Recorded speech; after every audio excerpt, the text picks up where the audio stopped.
हाय, मी जान्हवी. आज आहे श्रावणी सोमवार. आपल्या हिंदू धर्मात लग्नानंतरची पहिली 5 वर्ष श्रावण सोमवारी श्री देव शंकरांना शिवामूठ वाहिली जाते. माझं हे पहिलंच वर्ष असल्यामुळे मी या श्री शंकराच्या देवळात जाण्यासाठी छान तयार झाले. मी आणि चिनार तयार झाल्यावर आम्ही जवळच्याच देवळात जायला निघालो.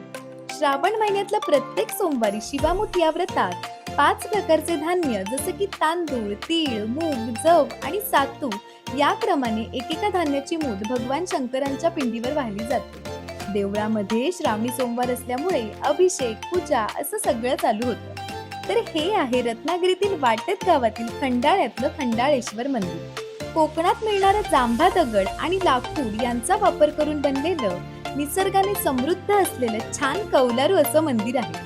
आणि या मंदिराच्या नावावरूनच या परिसराला खंडाळा हे नाव पडलं आहे बरं. तर महादेवाचं छान दर्शन झाल्यावर आम्ही घरी आलो. दुपारी सगळं जेवण आणि आवरावर झाल्यावर मी उद्याच्या मंगळागौरीसाठी पत्री काढायला आली. लग्न झाल्यावर पहिली 5 वर्ष श्रावण महिन्यात मंगळागौरीचं व्रत केलं जातं. तर उद्याच्या मंगळागौरीच्या पूजेसाठी मी ही 16 प्रकारच्या फुल झाडांची पानं काढून ठेवत होते. आणि मंगळागौरीच्या व्रतात फुलांबरोबर पत्री पूजन सुद्धा केलं जातं बरं का. यानंतर उद्याच्या पूजेची तयारी करून मी आणि चिनारने हॉलमध्ये हे असं छोटंसं डेकोरेशन सुद्धा केलं. सगळं आवरेपर्यंत रात्रीचे 12 कधी वाजून गेले कळलंच नाही. 2 दिवस झाले मेहंदी काढायची ठरवली होती, पण काल मेकअप आणि मेहंदीची ऑर्डर आणि आज मंगळागौरीची तयारी या सगळ्यात वेळच नाही मिळाला.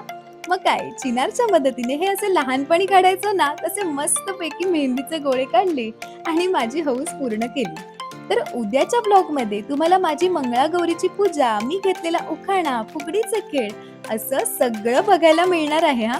तर भेटूया नेक्स्ट ब्लॉग मध्ये. आणि हो, हा ब्लॉग कसा वाटला हे मला कमेंट्स मध्ये नक्की सांगा हा. बाय.